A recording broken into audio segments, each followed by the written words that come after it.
What's going on, everybody? We are back live here with the weekly walk-off. It's myself and Nate. It has been a couple weeks, and it feels good to be back. In this episode, we are going to get into, we're just going to be hanging out, talking things that have been going on in the past couple weeks. September baseball is right around the corner, which is insane. A lot's changed over the past couple weeks. We got some good lineups. We'll talk game week 43 and 44. We'll talk some candy at the end. All that good stuff, man. Fun time to be a baseball fan. What's going on, Nate? Good to be here, man. Yeah, fun time to be a baseball fan. Mediocre time to be a Red Sox fan. They're like just barely hanging on, barely having us like have just a gasp of breath in our lungs. So lost one of the Dodgers today, but hopefully they can at least keep it interesting for the last month here. Yeah, man. I'm looking at the playoff percentage odds. Boston is about 1 million times better than the Yankees right now. 13.6%. Still not great on that. But Yankees 0.1%. So thanks for all being here. Pipe it up in the chats. Let us know what you've been up to. Let us know what you want to talk about. We'll most certainly get into so rare stuff like pretty quickly into the episode. But we both of us here, I know, have some funny lineups to go over this week. And there's been some people pretty hot in the Discord. I think we've been doing pretty well. We're still going to talk about the rewards that we won. I've gotten a couple more since last time too, and a couple good ones, to be honest. I got a Polanco who's been doing all right and putting up some numbers, and especially on a team that's going to be in the, looks like they're pulling away with the Central. That's a pretty fun one to have. I'm also kind of debating now as to, like some of the sell strategies. Do I start punting off? Like, what's my real postseason strategy going to be? Because I think you can get by with a little bit more slim of a gallery and then take some profits as opposed to, kind of hanging on and falling with the ship in the offseason. So I don't know if you've had any thoughts on that, but Lincoln, welcome in, man. Good to see you. What's up, Link? Long time sub here. Hud's dog. Shouts to you, man. Thanks for being here. You're going to be listening later. Glad to have you. All right. What is going on? You want to just kick it off with our lineups here? Yeah, let's do it, man. We got the frustration right out of the way. Yeah, sure. Why not? We got some funny ones today. I'll share your screen first. Let's see what we got. Right. Just a bunch of what ifs. Last couple of weeks, it's been a tier 5 here, a no cash there. It's like probably 3 or 4 game weeks in a row. Just haven't quite pieced it all together. Consistently hanging out around 200 points, but just can't turn it into a real cash. So this week pro, the real story is that, as everybody knows, I've been stacking Phillies all year. And then the 1 week that I should stack them, I didn't. And I split out Harper and Schwarber, got cute with Walker and Robert here. And Seager let me down. Robert let me down. So a 205 there for a whole bunch of nothing. Limited NL was probably my best lineup, and then Darvish put up a 3 spot. Might sneak a tier 5 there, might sneak a tier 5 in AL, but just a whole bunch of almosts and about 1 or 2 black guys in each lineup. So it didn't work out for me this game week. Yeah, thanks, Darvish. That's going to be fun hanging on to with the Braves playing the Giants later today with Tristan Beck starting off the game, and who knows what we're going to be doing the rest of the game. So that will be fun. We got a bunch of people piping up the chats today, man. It's awesome to see you guys in here. Ace, what's up? Miguel, welcome back. DJ Local, couldn't agree more. Relief pitching. One of my funny lineups, of course, Presley coming in hot with just absolutely destroyed my fantasy baseball team. His ERA this weekend, too. He had some ugly outings, but he got a 1. Erod got a 1. So when I split out my lineups, I did AL, NL priorities too, and those all went, to hell. So yep. Ace just pointed out Felix Bautista injury, brutal injury, tough one to deal with. If you were sitting on Cano, Yenier Cano, it's going to be a nice guy to have now. Unfortunately, I bought high on him, sold low on him, and I'm sitting here without one as he goes back up to a $15, $20 card. But if you were sitting on one of those, it's a real nice card to have now. Not super easy to acquire at this point. I don't think that he got scooped up pretty quickly over the last couple of days. Yeah, I know they were going for about $9 a pop, most recent sales. Just Mike it. What's good, man? Welcome in. Yeah. Let us know how you've been doing, man. I know a lot of action on Sorare Soccer for Just Mike it, and some big updates, which we'll also talk about here. I want to go into the article with the Sorare updates too. There's the coins, there's the boosts. I want to see if people have been getting into the boosts. I haven't done mine yet, but I think this is the perfect week to do it for me. We'll talk about that in game week 43 because we got some really fun stacks coming up. I got the Braves at Colorado, and then I got the Blue Jays at Colorado. So the next two back-to-back game weeks, two of my main stacks are going to be at Coors. So might as well post it up with the boost. I think that's juicy. That's going to be tasty. Yep. I love that. Let me share my screen real quick too. I want to jump in since we were on the topic of Cano. Here's my winnings recently. So that one, these have all been since we last had an episode. I think this is the reward that came in. Remember last time when we were wrapping up the episode, I thought that I was going to be out, and Justin Topa, of all people, comes in, gets me that relief appearance or a save at least. Pulled me this Polanco, which, I mean, he's a bat, man. And the guy can hit. He's good to have in those AL lineups. Playoff team. Exactly. I also got a Cano in that one. So I thought about selling it. Thought might as well hang on for a little while. He's going to be a relief pitcher in the playoffs. So that one was a sweet one to have now. And now I'll have another closer in the arsenal, which, thanks to Presley and Camilo Doval just completely letting the wheels fall off the past couple of weeks. It's been a rough spot there. Dude, I feel like we have gone on such a journey with relievers this year. Right when we think we have it figured out, we just get smacked in the face again. It is by far the most brutal position to try and figure out. Oh, yeah, it's insane. You never know. I mean, goodness. I had a tough one in my common all-star. I almost put, what's his name? Christopher Sanchez as in my relief spot for my minors lineup because I'm still trying to get out the minors in the commons.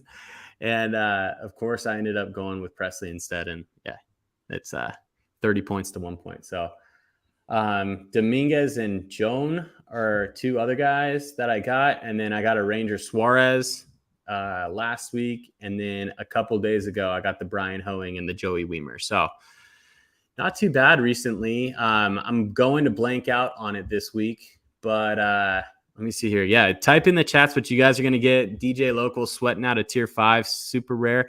Ooh, super rare. I know Local is pretty new into the super rare contest, so that is pretty awesome, man. Congrats on that.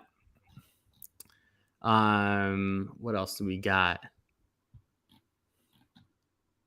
There we go. Injuries have been tough, man. Yeah, injuries have been tough. Just Mike's playing a unique contest. So they got some extra love from that update, which I really love. These guys are investing big time into the platform. So you love to see them get some additional rewards when it comes to, the reward pools there. Here's the funny one right here, man. Presley with the 1 on the common all-star, 266. Brutal. Let me see here. And then really nice lineup otherwise. Yeah. The rest of the lineup looks nice, and I got Acuna with 1 game left. Yep. Yeah. And Glasnow I threw in there heavily. Kind of tried to go contrarian. I was thinking maybe Strider or Garrett Cole too. Garrett Cole would have been a really nice one right there too. Incredible game week from him. The Sandlot, I decided to stack all Blue Jays, even though the Guardians are tough pitching, but I just kind of threw it in there because it was my last option.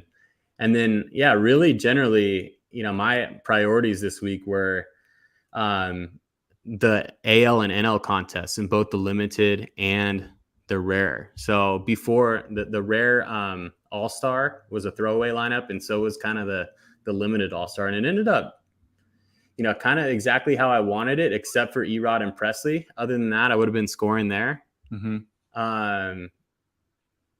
Harrison Bader with the -1. That's a tough one. We've talked about this a lot, our different strategies with what lineups we prioritize, and we've zigged and we've zagged, and I've said one thing and then by the next game week I'm feeling another. So where are you at this point? I think this is an ongoing conversation that is pretty much fun to have every week, because like I said, I feel like every week at this point, I'm prioritizing something different. It doesn't mean that my full concept around what my strategy is changing. It's just that each week, with different matchups, different strength in pitching, are my best players that are their hottest, do they have good matchups or bad matchups? It's just like, what do I think the actual upside is of my lineup? So how is it at this point that you're prioritizing yours? Yeah, I always build out a pro lineup first, see how many points we can kind of project. And then from there, decide like if the upside's enough to play it in a pro or a limited lineup. Mm-hmm. Most of the time, it's getting towards the end of the season. I've been trying to go for the ETH. So if I have a really competitive lineup, like you said, with guys that are hot, I'll throw it into the pro.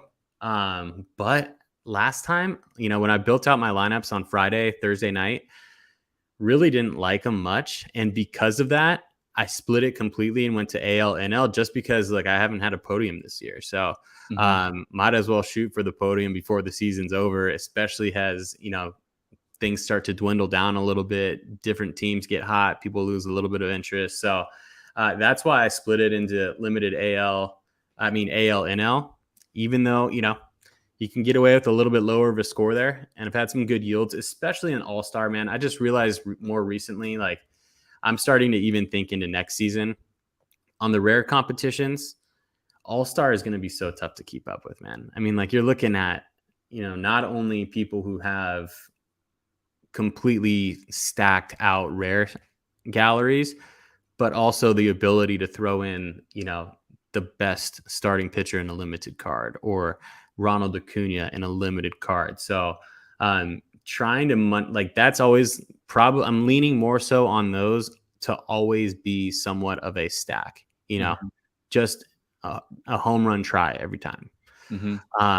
So that's kind of where I've been at on that. My rare gallery is actually building out quite a bit more. Ooh, got some love too. Oh, Justin Topa. There we go. There was one thing, there was a strategy that there was kind of like a fade that you did a few weeks ago. And had I followed your advice on it, I would have had a much better finish. And it was the week where it was a 3-game week. It was a weekend game week. And the Braves had 4 games. Yep. And you had stated that you just don't see how the aren't going to be stacks from those teams, assuming that game, it could always not go the way you expect it to, but they were playing the Mets. The Mets pitching isn't great. Yep. And sure enough, that's the way it went. And I had a great pro lineup that week. I scored really well. And I think that I ended up with a tier 4 or a tier 5 because of it.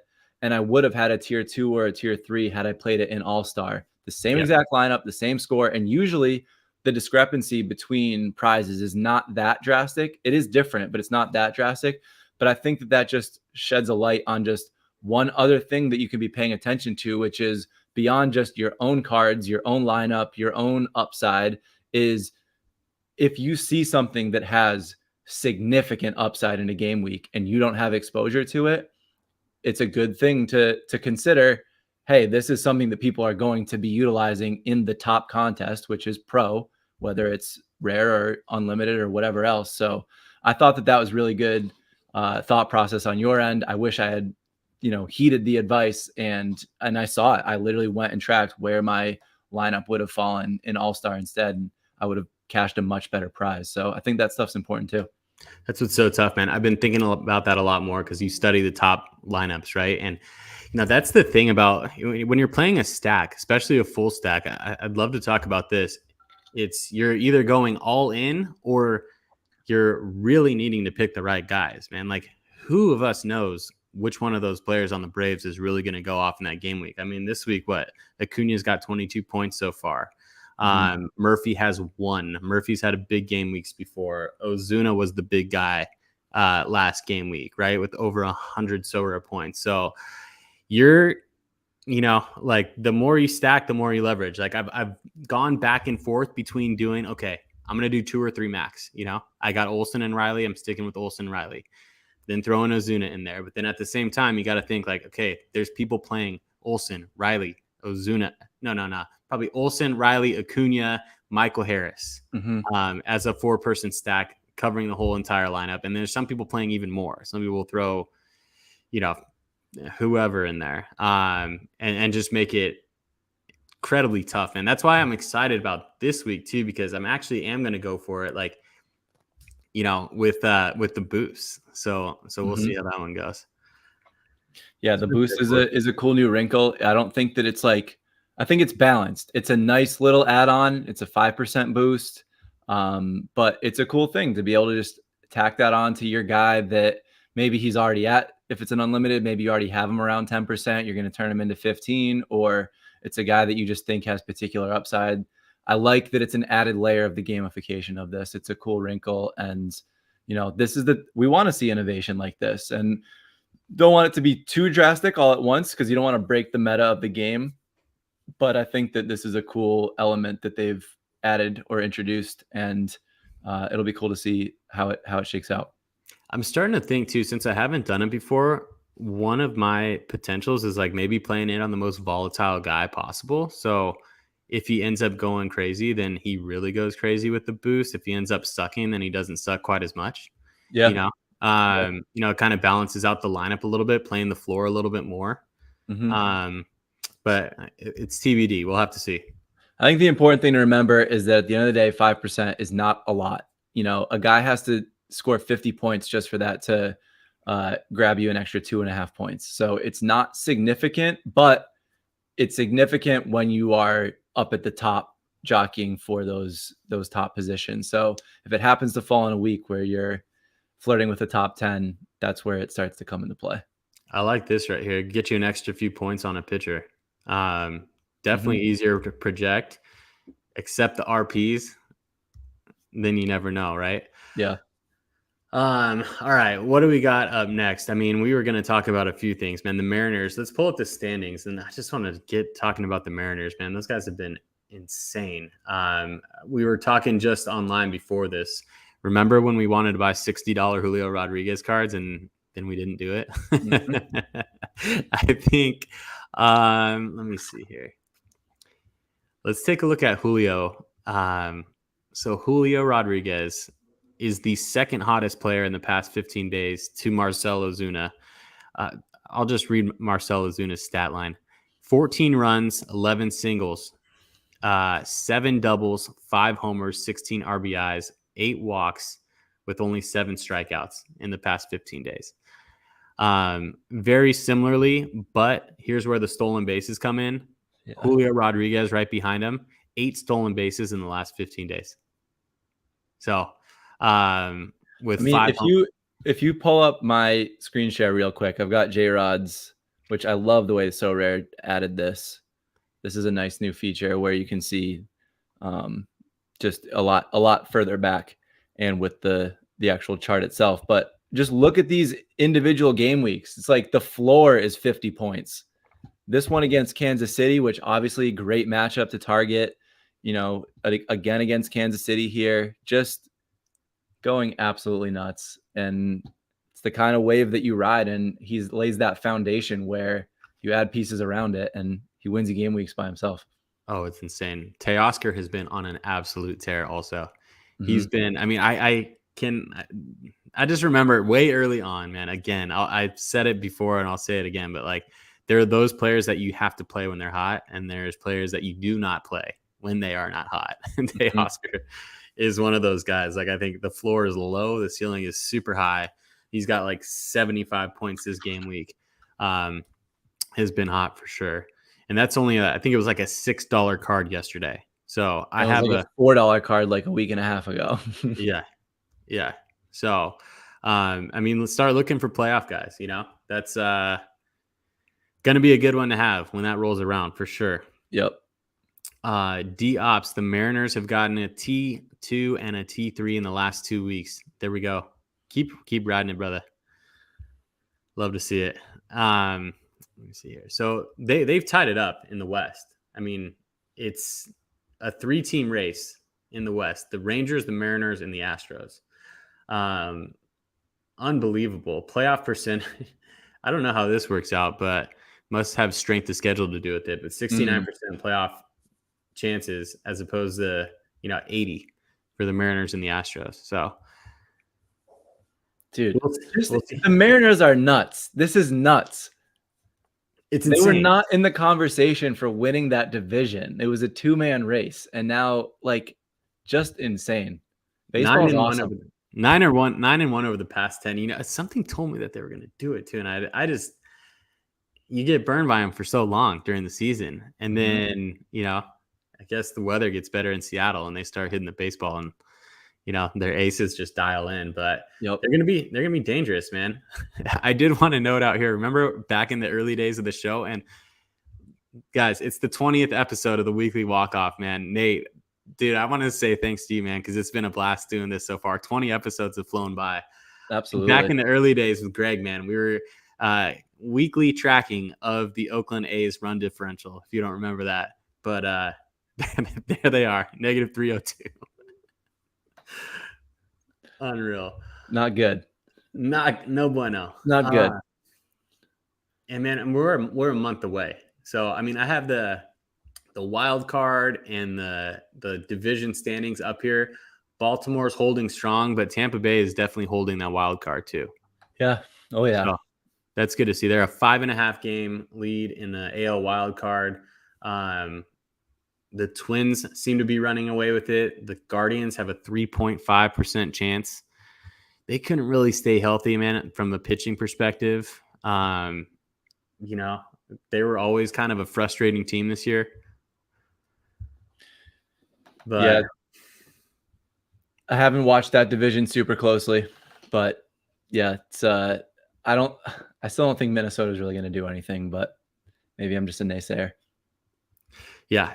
No, I don't think they're going to do much either, but it's nice to have a couple other guys going into at least a wild card round. For sure. Jeff G, great question, man. What do you guys want to see in terms of the format for Sorare MLB playoffs? You got any ideas on that? I haven't put a ton of thought into it. It's an interesting one because you're going to have people with not as many usable cards, and that gets diminished as you go along. So does the number of contests stay the same? Does it get smaller? What do the prizes look like? Yeah, I don't know. I haven't put a ton of thought into it. I don't really know what things they're going to try to compensate for, and if they're going to make it very different or if they're going to keep it pretty much in line with what we've been playing all year.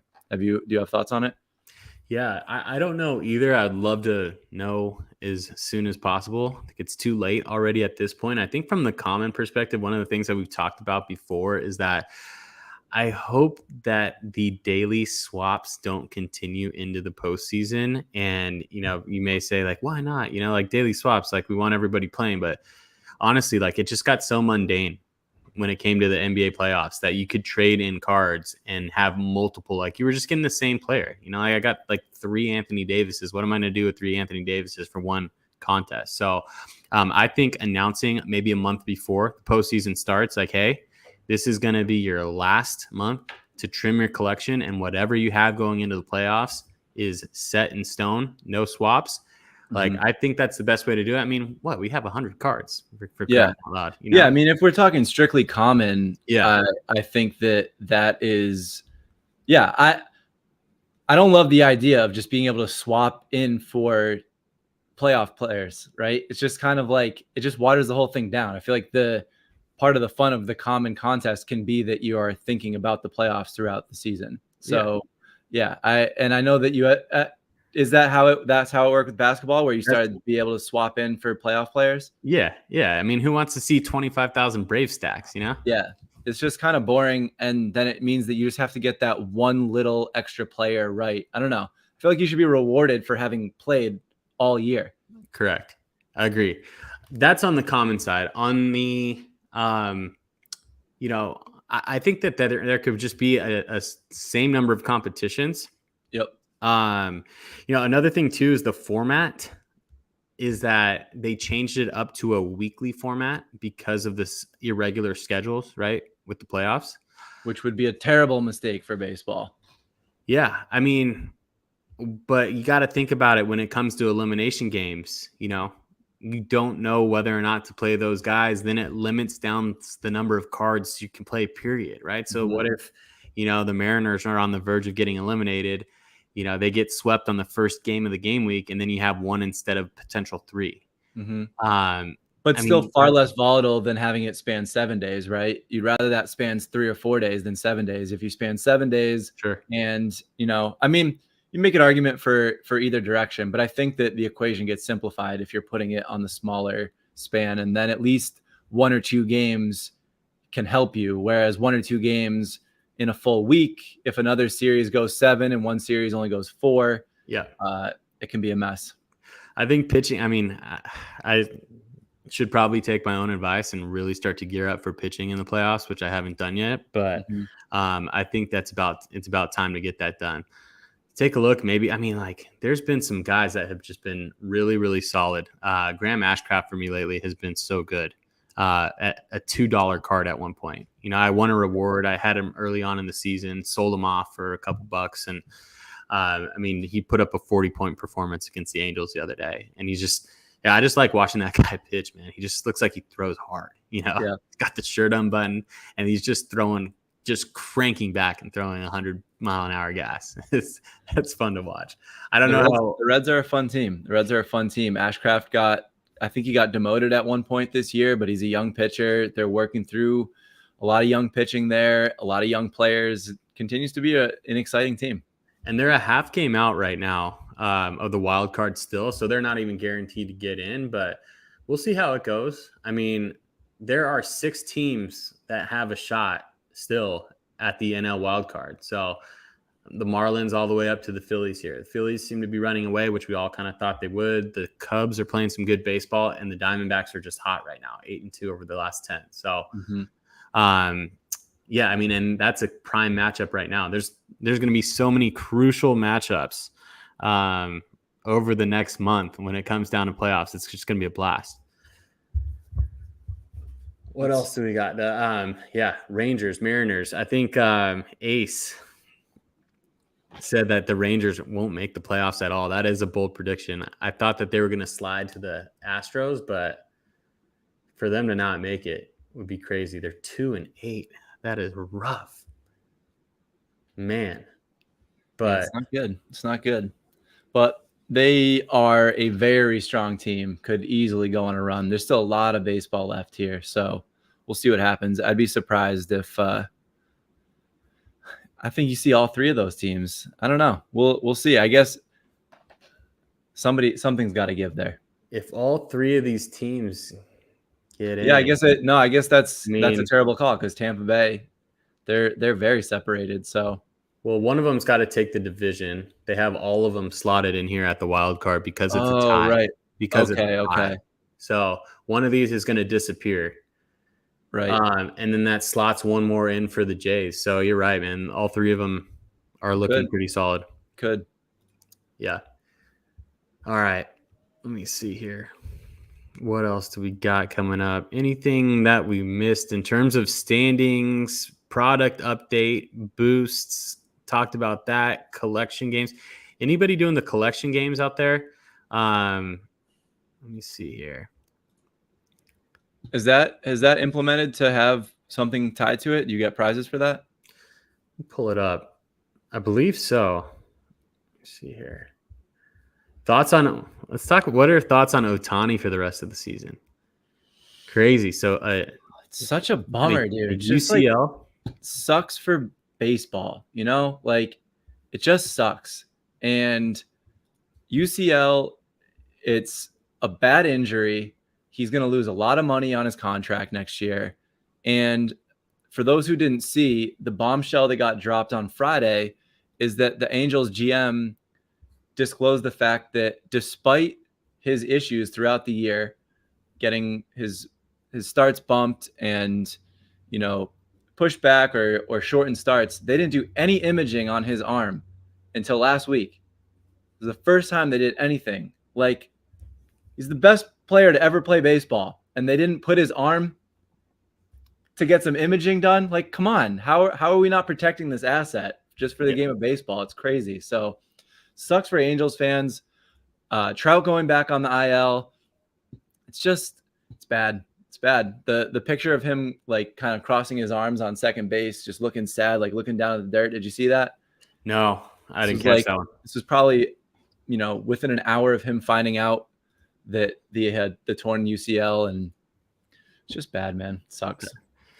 Does. It really does suck. Hopefully, I mean, somebody's still going to pay a ridiculous amount. Next year, so that's not going to affect him a ton in that range. But I mean, at least we still get to see him hit. It's just, I don't know. I mean, it's sucks, but I mean, they're out of the race. Do you just shut them down or what? I mean, you just let them finish the rest of the All-Star campaign and or not All-Star campaign, but MVP campaign. Yeah, I mean, I think that if he's not at risk of hurting himself further, then you leave it up to him. But those fans they've got 1 month left of Shohei Ohtani, and they chose not to move him. So if he's not at risk of further hurting himself, and he still is putting up just insane numbers offensively, you let him play the rest of the year and give those fans something to show up to the park for.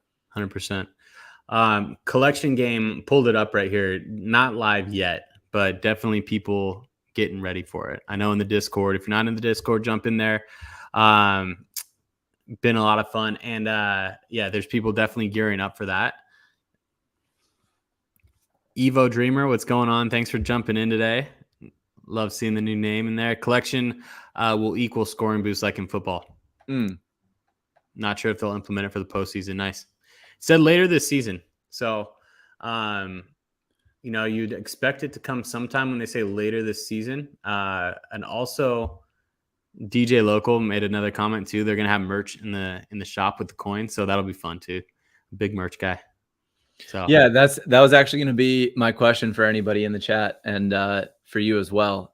Are you just going to let it stack up for a little while, or are you going to use it for boosts? Because I kind of feel like, to me, at only 5%, yeah, it's fun. And maybe in a given week, if I really, really like the upside of a lineup, that I might implement one of those boosts. But merch sounds cool. I feel like it's something that I might rather just let it stack up for a little bit and see how Sorare develops the process of what you can use it on.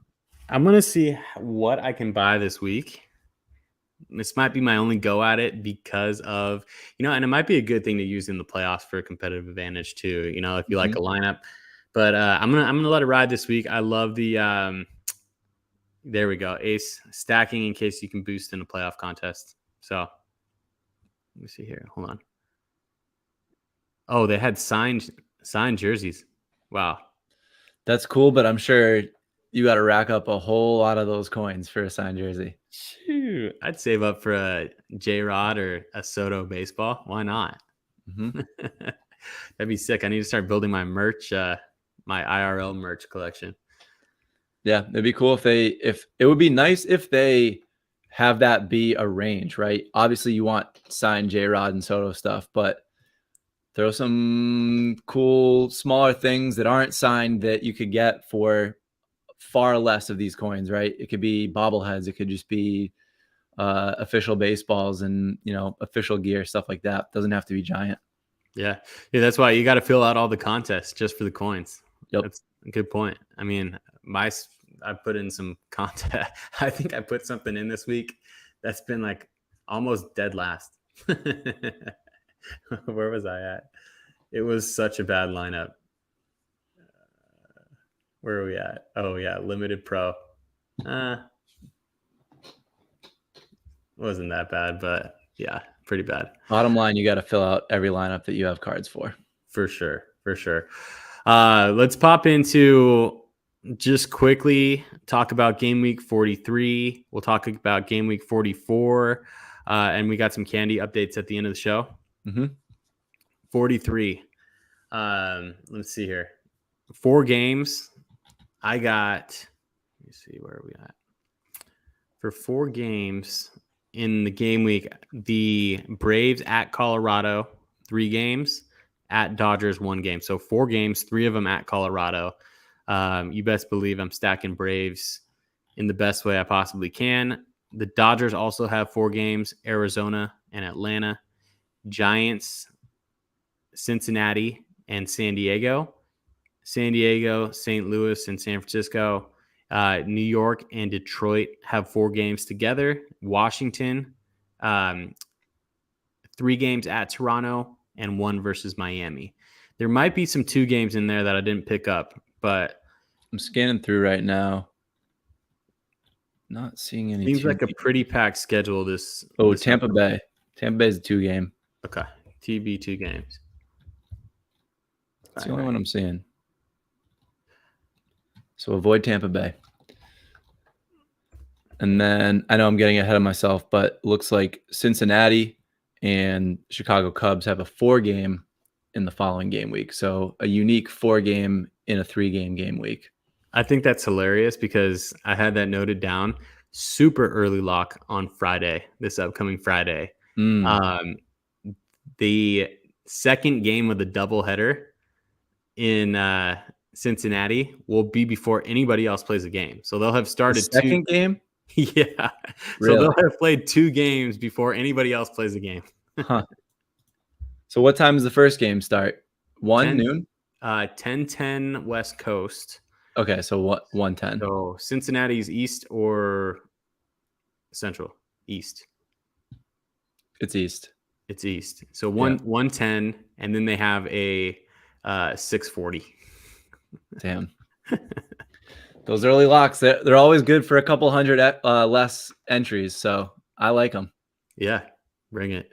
Let me see here. What do we got? So yeah, I mean, obviously Atlanta at Colorado. Yeah, that's far and away the best one. And this is textbook what we were just talking about.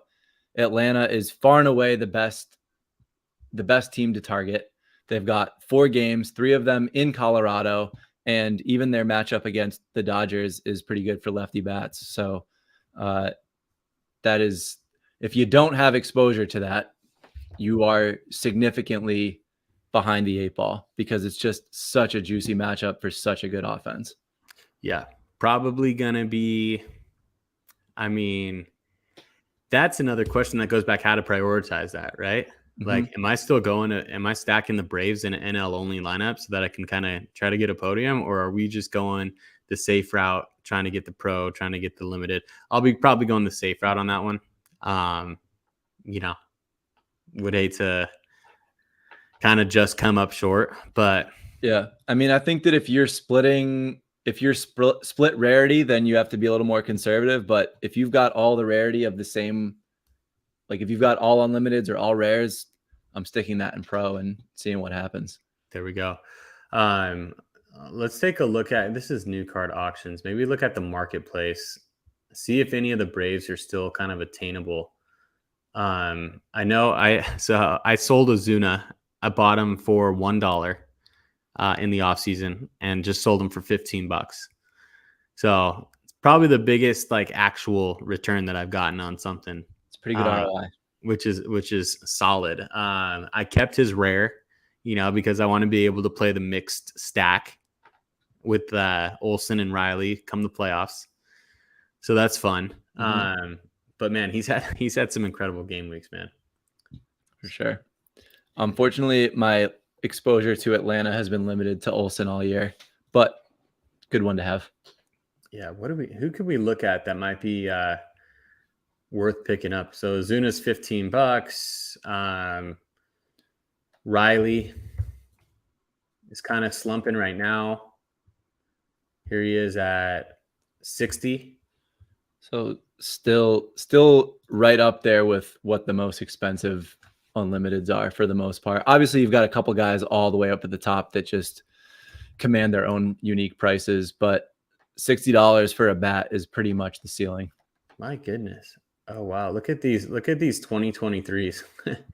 $169. So 69 for Olsen. So interesting conversation there, because to me, the 2023s are worth so much less to me at this point, because that 5% is going away at the end of the season. And now if you're grabbing one of those right now, you're going to start next year with 1%, maybe 2%, right? So I'm significantly prioritizing the 2022 cards that have a real 3.5%, 4.5%, some of them even 5%. Yep. And then you're taking that into next year. So I am mostly buying the 2022 cards for anything that I'm picking up right now. Yeah, I've been like that for a while now. I mean, Yep. it does help to have that extra 5 if Definitely. you're, if it's at the floor price. I mean, it's Mhm. nice to get it while you can. But like Uh, if you're picking between 3.5% on a 22 or just the bonus 5 with no real XP on a 23, which way are you going right now? 3.5. Yeah, me Yeah, too. probably. Yeah. Yeah. I like that. Um, Now I've been training my guys pretty good too. I've been a little bit slacking off in the training lineups, but for the most part, I've been getting my guys some XP, getting as many, like picking my guys where I need to. I've kind of stopped training them for like, the prospect of selling, like guys that I'm going to sell. I don't really, you always have a little bit more of an edge in the marketplace as the XP is higher, right? Mhm. But when it comes to like prioritizing that in a weekly basis, like it's gotten a lot to set all those training lineups. So that's Yeah. interesting. Yeah, RCO we just took a look at was $5-6. That's a good one down there from local. Let's take a look at Murphy because Murphy a little bit colder right now, but definitely a solid bat, solid player. $8. I think the training is something that we've talked about in the past where what we learned through I forget his name, the guy that does the all the soccer content for So Rare. He talked Color. about on a podcast where you can't do that in soccer anymore. It's not unlimited training anymore. And so Right, right. we probably eventually get to a point where it's not unlimited here. So I've been really prioritizing that this year. And even if I'm just haphazardly throwing guys into lineups, as long as you put them in there, most of it is base anyway. You get that bonus for the score of the lineup, but most of the XP is base XP that you get just for submitting the lineup. So even if you don't want to put any thought into how you're Yep. designing those training lineups, it's worth just clicking and having them set. Exactly. Yeah, Ozuna's really run up there, man. And there's a lot listed too. I expect this to fall pretty hard. Yep. Streaky wise. I mean, like he's 33 years old. Getting up there. I mean, like he's what I mean, Nobody stays hot forever. let's just go back to baseball. Like one of the things that I've noticed this season watching more baseball than ever is I love watching those guys in there with the power stance. The guys that go into the box just looking mean, like they're just gonna hurt the baseball. Like Yep. it's so much fun, and it's almost every single batter on the Braves lineup. Mhm. Like you got Ozuna or not Ozuna. You got freaking Acuna in there with his hands out, leading off, and then you got Olsen, Riley, both with the power stances. Ozuna with the power stance, like It's got to be best. such a good feeling to have that to have that many stars in a lineup. They're all protected by each other. They all have to get pitched to because you can't just walk them all in a row. So they all get to go up there and eat because the next guy up, they got to go get that guy out too. So you can't be free passing, you can't be skating around these guys.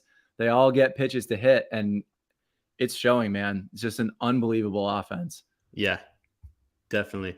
I like this tip right here, man. DJ, finding cheap guys that are out for the year and training them will come in handy next season for Mhm. sure.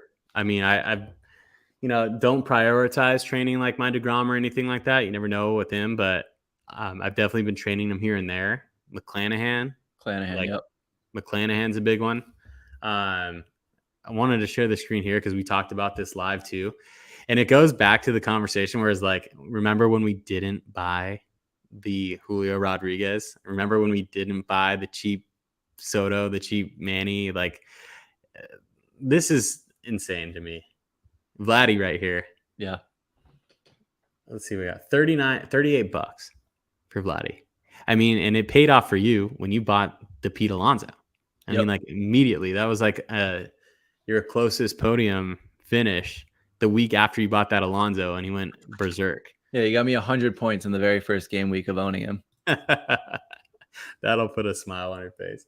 And yeah, I think I got him for 30 and now he's up to a $40 card. So, Mets aren't going to the playoffs. It's not an astronomical rise, but the point is that when you know that a guy is a top tier hitter in the league and you see that he's going for half like we said, $60 is about the ceiling for, $60, $70. Guy like Olsen and Riley, they're up there. So yeah, Witt. I was looking at Witt when he was 40. I was looking at Carroll when he was 60. All of these, so close to all of them. Pulled the trigger on others. There were plenty of wins, but yeah, it's guys like Vlad at $40 that you got to think about the fact that, okay, maybe he doesn't pull out of it this year, but that's a really good price based on what we've seen the ecosystem look like with Sorare, that you get Vlad all of next year and you scoop him for $40. I mean, maybe you have a better opportunity to buy him even lower in the offseason. Certainly possible. I think that we saw really, really affordable prices this offseason, but we're also in such a fluctuation point with this game. It was only a half season last year. We've had a full year of this now. I think that the people that are playing are a little bit more invested and just paying attention to it now. I don't know if we see the same type of opportunities in the offseason. I think that all of this is subject to change from year to year because we're so early, and you just never know. You never know what it's going to look like and how willing people are going to be to. I think there were a lot of people dumping cards this offseason because they dabbled in it last year. It wasn't a full season. They weren't fully committed to it. I think that's probably not as much the case with people that have played this for the last 5 months, Yeah, that's a good point. There also has got to be buyers for it too. So without demand, there will be no sale too. So it's like, I think about things now where it's like, okay, what's worth more? Playing a card that I got for free as a reward, or just taking a super cheap price for it and getting the cash now, as opposed to waiting next year and seeing if that Polanco is like, or the Elias Diaz or whatever rare, or, that goes back to it too, where it's like, if you got some ETH and you're willing to make a trade, or you're willing to trade that plus ETH, it's a nice sweetener for a deal. So, you always see these people with their taglines like, 110%, 115%, whatever, trade 115%. Like, I don't even really know exactly to a T what that means. That probably comes over from the soccer game the most, but they probably are wanting, if there's any trade involved, like 120% of the value or whatever. So like, if you're giving them a bunch of crappy cards for one good card or a couple decent cards, like, that's what they want in return. So, which I don't really understand. Like, it's a weird thing to request because it's so hard to sell stuff right now as it is. So I don't know why you're going to think that somebody's going to give you a 20% premium. I think that for me, it's just like, don't send me garbage offers. Like, send me 50, like, send me fair down the middle offers and I'll entertain it. If somebody sends me even 90% value, I'm like, oh, damn, this is something I should look at and maybe send a counter. Like, there's so many garbage offers that if you even just send me even money, it's for sure catching my attention enough to consider it. Wait, you get garbage offers? Yeah. Me and you both, and everybody else. We need a clip. We need to clip that, dude, and post it in the Discord to get 1 million. Everybody in the Discord would be loving that, dude. Yeah. So many screenshots of funny Send me offers. your 10 tier 5s for my Pete Alonso that I just bought. Like, no. Unbelievable. What do we got next? Game week 44, early lock. Toronto at Colorado. Come on, guys. Vladdy's sitting there. He's looking real nice. Boston at Kansas City. Boston hitting a ton of home runs right now. Duvall hot. Costas hitting home runs. Justin Turner just hitting all year long. And Devers has looked better as of late. Not amazing, but better. He caught fire for a little bit, though. He maybe cooled off a little bit, but there was a streak there where Devers was like... He had like a 3 or 4 game span last week where I think there was 3 straight games where he had 3 hits each. So he had nine hits in a 3 game span. But it's a flash in the pan. He just hasn't been clutch in the big moments. He hasn't done it. And he's putting together a nice stat line on the season. Don't get me wrong, but he's just not quite being that guy that he's capable of being. He could put the Red Sox on his back on his own in September. He could be the reason that they make that push. But either way, it's been a great offense all year, with or without Devers being red hot. And Kansas City is a great target. So love Boston in that game week.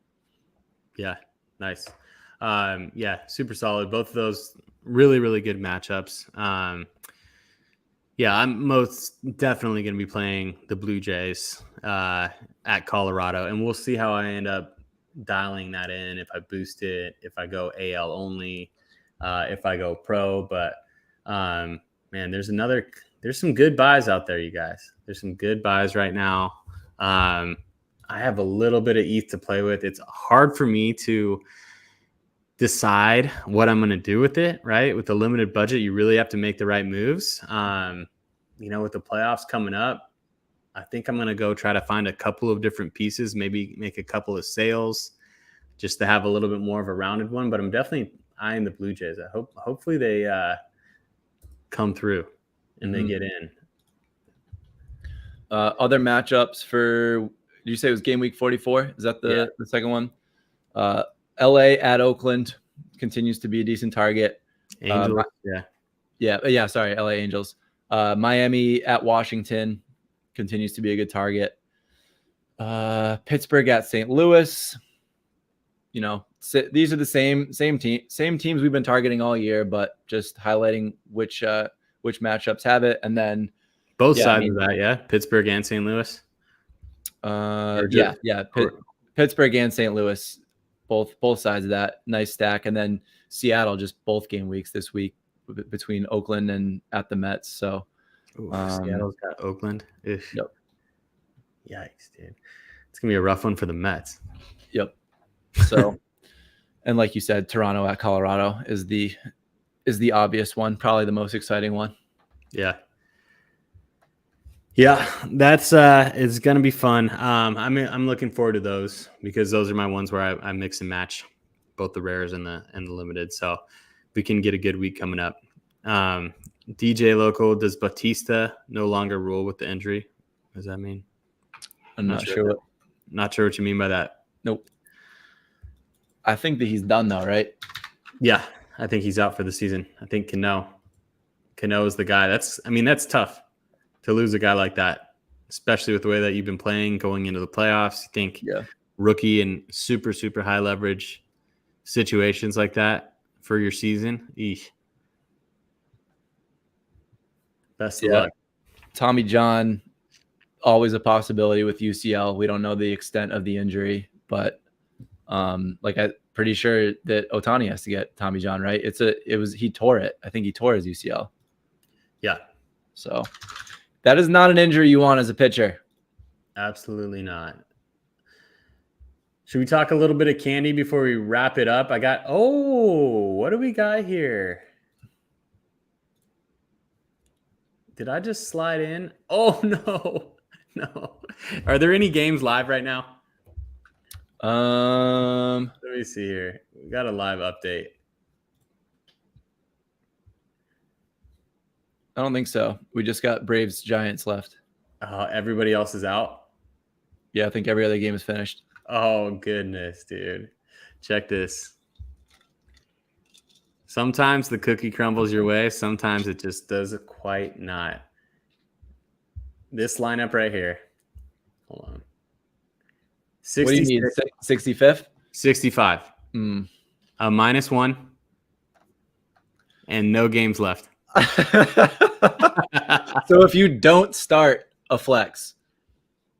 Yeah. Or an extra hitter, I should say. If you don't start an extra hitter, you probably get 65th there. Yep. That's almost one of the ones where it's like, gosh, you got to start that. He plays every day. Of course. It's just painful. Yeah, it's painful. And Topa came in at the end too, man. Fantasy sports are pain. Let's not forget that. Fantasy sports are pain. Yeah. Dude, that is a funny one, man. 66, 0 games left. Perfect. All right, let's talk candy. Yeah, quick little candy spotlight here. So Candy has removed their leadoff series. For anybody that was that's been paying attention to Candy, their leadoff series was meant to be their flagship, kind of like the main product, and they overproduced the hell out of it last year. It was an absolute disaster. The mint counts were insanity. It was a different time. Things were moving in a better direction, but a combination of probably a little bit too lofty of expectations. I think that they were drinking their own Kool-Aid a little bit. That being said, they've made drastic improvements in the other direction. Their mint counts have gotten way back in line with what their actual user base is. And we've seen a string of really good drops over the last few months. So kudos to Candy for sorting that out. And they're kind of back on the long road back to figuring out exactly what they're going to be. But the bottom line is that they have replaced the leadoff series with base 1. There will also be a base 2. So they're rolling it out with 100 players in base 1. And there will be another 100 players in base 2 in, call it a month from now, maybe a little bit longer than that. But basically the way that they rolled these out were 2 different types of packs. The standard packs are $10 each. And I think these are about halfway sold through, probably a little bit past that, 6,000 total. And then there were 1,500 of these $100 packs. You're guaranteed an epic in these, but you can get upwards of 2 or 3 epics. I opened 15 of these the other night for a series of group breaks. And we had a couple packs with 2 epics, and there were 2 packs that had 3 epics. We also hit 2 legendaries, which you're only supposed to get 1 legendary per 20 packs, and across 15 packs we pulled Woodruff and Bohm. So but they're nice cards. Like, enjoy the art that they continue to be developing here. Pull up, I opened 1 pack for myself, and I actually hit 3 epics in a single pack, so I got pretty lucky. But this is what they look like. They're pretty sharp. They continue to develop really nice art, and they've continued to kind of differentiate between the different rarities. So you're getting different pictures of each player, different elements beyond just the signature, the way that they're implementing the number. So it's they're good looking cards. It's really affordable to put together a set in terms of the cores. But yeah, they've got, I love the uncommons. It's a good set. I think that they're moving in the right direction. They went from cores in the leadoff series last year were numbered to 2,700, I believe. And now cores are out of 200. Uncommons were out of 1,500. Now they're out of 100. So just magnitude of scale, like, it was way out of whack last year. And those cards are still relatively worthless on the market outside of some of the top tier guys. But really good to see them implementing these changes and getting back to a place where these cards are something that you can wrap your head around placing some value on. Yeah. I mean, the product is amazing. It always has been at Candy, in my opinion. Beautiful looking cards, designs. Like, I think last year's minting was like, it was going on everywhere, right? Yeah. It was a weird time. But they've done a lot of cool things to keep the community engaged. They've done a lot of real life stuff, rewarded a lot of people. I saw that video with Pete Alonso talking to the group. That was amazing. And then he hit a ball into their section. Like, that was, they turned that into a play of the day and just airdropped it to the people that were there. So they were doing a Candy event. There were probably 10, 15 people there. And like you said, they met Pete Alonso before the game. And Jeff Rathgaber, who I've interviewed before on Talking Candy, big collector in the candy space, he just jokingly to Alonso, he said, we're going to be out in the party deck in left field. Like, you got to hit a homer out there for us. And Pete was like, okay, I can do that for you. And sure enough, not only did he do it, he hit 2 home runs that night, but he hit one feet away from them. So Candy turned it into a collectible and airdropped it to everybody that was there. So pretty cool move. Amazing, man. Think about this time last year, right? First of all, we didn't know each other. Second of all, like, it was the Aaron Judge race with, the gold releases, like, that stuff that was going on was all super cool too. So the way that they commemorate a moment, man, they do a really special job about that. You got to hand it to them. I think that those continue to be, I think, to me, in my opinion, I think that all their product is fun. And I think that when you collect a candy product, which is a very different ecosystem than Sorare, it's not fantasy sports. In Sorare, a guy that's worth $1 could be worth $4 tomorrow if he gets hot at the right time, and it'll go back down to $1 because of it, because it's tied to his on-field performance.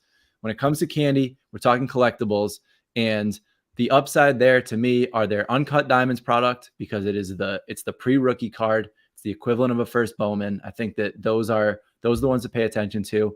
And then it's the plays of the day.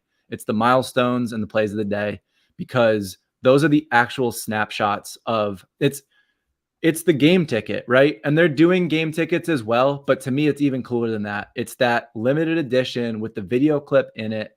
To me, some of the coolest stuff that I own are the games that I went to, the playoff highlights of games that I was there. And now I've got that collectible of that game that I went to a playoff game with my dad. And now I've got that thing to remember it by. So to me, that is the true upside of Candy. And I think that they do a really good job with it. You can see over my head here, figure out how to move my finger. Yeah, like that is the play of the day format, and they do a good job with it. And I think that will continue to be something that people pay attention to as time goes on, if Candy can stand the test of time.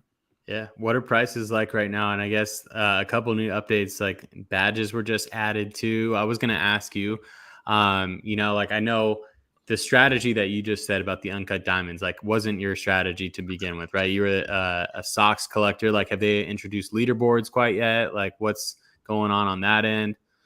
Yeah. So what Link is referring to is the first mint badge here. So you're going to see them on all, like this is one of the original 2021 All-Star cards, but this little first mint badge signifies the first time a player was featured in an icon, insert, or chaser. So this is something that the community has been asking for a very long time, and is a good step in the right direction. We need more badges. We need rookie badges, and I think that they could implement these into the plays of the day as well. But this was an important one. It was probably the most important one. So having that first mint badge is really nice. It shows up in the marketplace as well. And you can also filter by it. So you can just go in here and go to badge, and it's the only one right now, but you filter by first mint and you can see that it shows up right in here as well. So a lot of the leadoff series will have those first mints. So the leadoff series from last year, the one piece that continues to be the worth looking at are these Titans. Stanton, not a particularly hot buy. So looking at a floor of $20 here, but the Titans of the higher end players, first mint players. But again, the uncut diamonds a lot of the time is going to be the first mint of any player, because it's the earliest, like not even an MLB player yet. So you can get a Julio Rodriguez 2021 uncut diamond, and that is the earliest possible Candy collectible you can get of him. So something to be aware of. Hopefully they continue to roll out additional badges that signify different things to place value. We are developing a new culture of collectible here. So Candy needs to point people in the right direction when you're showing up, and all you have to do is sift through this digital marketplace. You need different things to differentiate why you might pick one versus the other. So it's a good step in the right direction. Trying to look at my first badge. I just logged into Candy. I'll admit it's the first time in a while that I've logged in, but trying to see what we got here. First mint. Yeah, nice. Jordan. All of my Titans. A lot of my Titans are my first mint. I planned it that way. My one of, 100s. Some pitchers that, let me see here. Yeah, a lot of ones. Bryce Harper Titan is his first mint. Yeah, that's a really good one. I remember talking about that when those were coming out, that I guess Harper, I don't know if he was hurt the year before, but he wasn't in that 2021 set. So that leadoff series was his first card. So those Titans, I don't know, are they out of 100 or is it less? I think they're out of 100. They're out of 100 because everybody burned to get that one because it was the Harper. Yeah. I think Andrew got the jersey. I remember messaging back and forth with him on that one about the jersey. I almost pulled the trigger on the Acuna jersey, I believe, but it wasn't his first mint either. Mm-hmm. So, probably happy I didn't do that just based on just the overall market of things and when I was looking at it. But yeah, Ace just stated that's why we need tickets as NFTs. I collect all my IRL game tickets.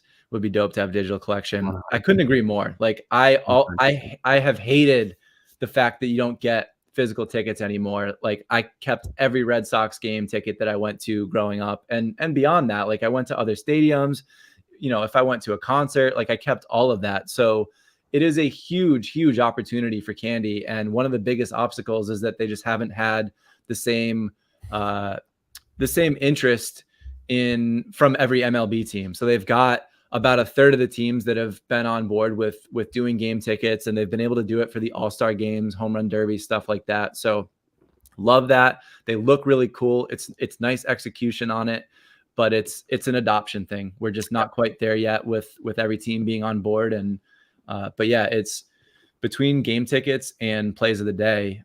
I think that there's a lot of people that think that those are going to stand the test of time way more significantly than the icons. I think that the icons are a little bit more fun, but I can see that argument for sure.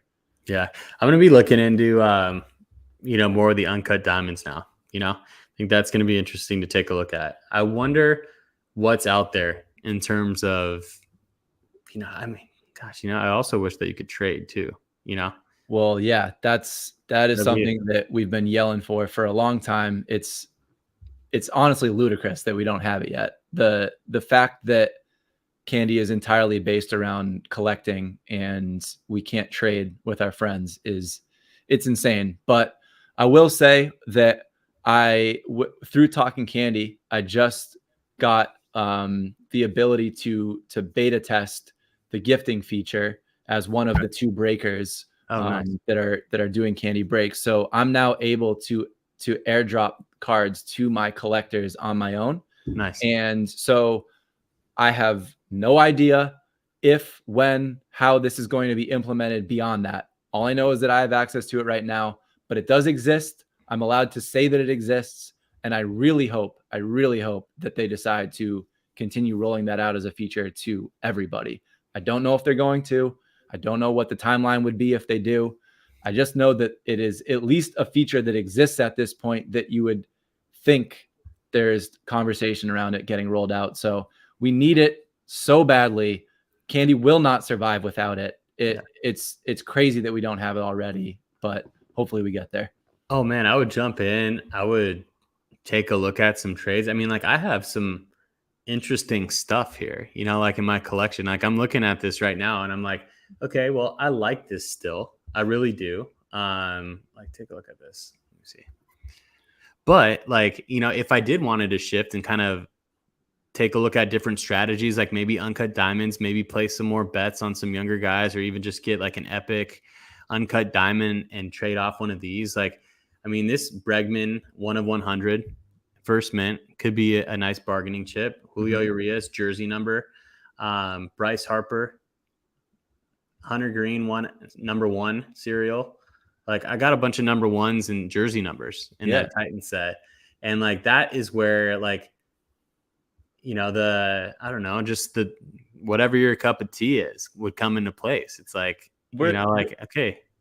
Candy needs to be focused on building a culture here, because I was texting with somebody the other day, a friend of mine who is a big Candy collector. And he said, people don't buy expensive art to just go put it under their bed. And that's kind of what's happening here, where we have our collections that we can sift through and you can make a showcase, and that's cool, but it's still so primitive. And other than being able to print it like this thing up above me, the infinite objects, digital print or whatever you want to call it, there needs to be a culture that's built out around why the hell you'd want to own these collectibles. I enjoy digital art. I've played video games my whole life. I love baseball. It just makes sense to me, but it's still such a niche thing. And we need there to be a reason why people would want to become part of this. And to me, when Sorare got the rights to do the gamification, and that shifted to being the MLB NFT around fantasy sports, now Candy needs to double down on the fact that this is a collecting culture, and collecting has to do with celebrating breaks, the cards that you own, trading. We've got these little communities, whether it's the Candy community, the Talking Candy community. We know who is fans of what. I pull a massive Reds card and somebody else pulls a massive Red Sox card, wouldn't it be nice if we could talk to each other and trade instead of each just having to sell it and hope that somebody wants to buy it, or, you know, whatever. And you add little things in, and now there's something to talk about. And there's a reason that we're coming onto the platform. And wouldn't it be nice if there was a messaging system built into it? How does that not exist yet? Like, man, I could get really heated right now about all the stuff that needs to be implemented to have the culture built out in this. And like I said, Candy has been doing a lot of things really right this year. I am much more positive in my outlook with Candy this year than I was last year.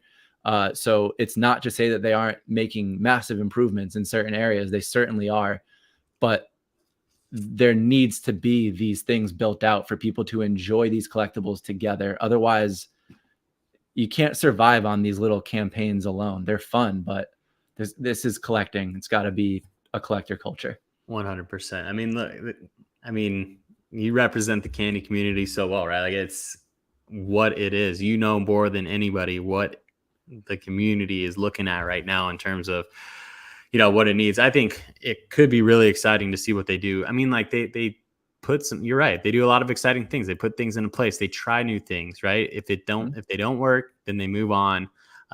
Would be really cool to see what they have coming up this postseason, and then also in the off season too, because I know they made a lot of changes in the off season and really geared up. I mean, they geared up better than So Rare did for this MLB season. If you don't remember, like, it was pretty dead on the So Rare fronts coming up into the season. And, you know, they had stuff going on with the NBA and like all this other stuff. And it was just kind of radio silent, which was tough, but eventually picked up steam, right? Candy wasn't really like that. Candy was pretty good about updating throughout the way and building some excitement for the season. So hopefully going into next season, we see that a little bit better on both of those products. So yeah, agreed. I think that, you know, we can continue to see improvements on the rollout of product. We've still seen delays. You know, the all-star packs are going to be the next thing that come out, I believe. And, you know, we're already a month and a half removed from the All-Star game. So it's tough. You know, you got to capitalize on the hype of that. You know, we got plays of the week on the All-Star game the week of. You know, maybe you don't have that with the icons, but I don't know why not. You know, so yeah, bro. That is, I mean, that's part of being early, right? I mean, we're here and we're talking about it, and everyone in the chat is all on board with us. So I don't know, man. I think it's exciting to see where we've gotten, but there's still a long way to go, man. It's going to be cool to see. You know, again, the question is still there. You know, will it stand the test of time? You know, what's the engagement going to be like in 5 years from now, as opposed to now? I mean, the onus is on them, right? They need to grow the company. They need to grow the user base and find some way to do that. Yeah. So, and I think that at this point we have dwindled down to real collectors. The whole insane craze around NFTs is gone. It's dead and gone. And so the people that are still looking at Candy, the people that are still looking at So Rare, are people that have a genuine interest in this product. So to me, on the Candy side, I'm collecting things that I like, whether it's Devers, Red Sox, or just cool art. I think that the Code Breakers reward packs that they dropped, I didn't even get any of them, but I've put money into that because I just think that they look really cool. I think they did a nice job with it, and it's something that I wanted to collect. So I'm just getting stuff that I like. I'm not overly concerned about stuff that I think has the most tremendous upside. I'm just enjoying the product, and I'm hoping that Candy continues to build out an ecosystem that I enjoy being part of. That's all you can do. That's all you can do. Cool, man. All right. Well, shall we wrap it up? That was a good Candy segment, man. I like that. It's been a minute. Ace, I don't think we know that. I don't think we know how long their license agreement lasts. Definitely not sure on either of them. So, I you know, it's hard to see anybody else coming in and doing what they do at this point with the lead that they've had. So, I mean, I'd love to see both of, you know, the league kind of lean into it a little bit more, you know, double down on it. That would be the goal on both the So Rare and the Candy end of things. So, Man, let's sign it off. I think who you taking, Giants or Braves? I'm going Braves. Do I have to? You know what? Let's go No. Giants. I'll go Giants. I'll take the dog. Give me the dog. Right. Yeah. We need one badly. So, all right, guys. I wanted to thank everyone for jumping in the chats today, man. It's been an awesome reunion. 2 weeks has gone by. Feels like longer. Let me see here. Next week, I will be back. Can do a next week show. We'll see what the rest of the season looks like, but we'll be back here on Sundays just for now. We'll just call it that. Sounds good. Nate, thanks, man. 20 episodes in, dude. It's been fun. That's a good number right there. It's no joke. It's a great number. I like it. All right, guys. Thanks for jumping on. Join the Discord. Come say what's up. Come hang out. We'll see you on the next one.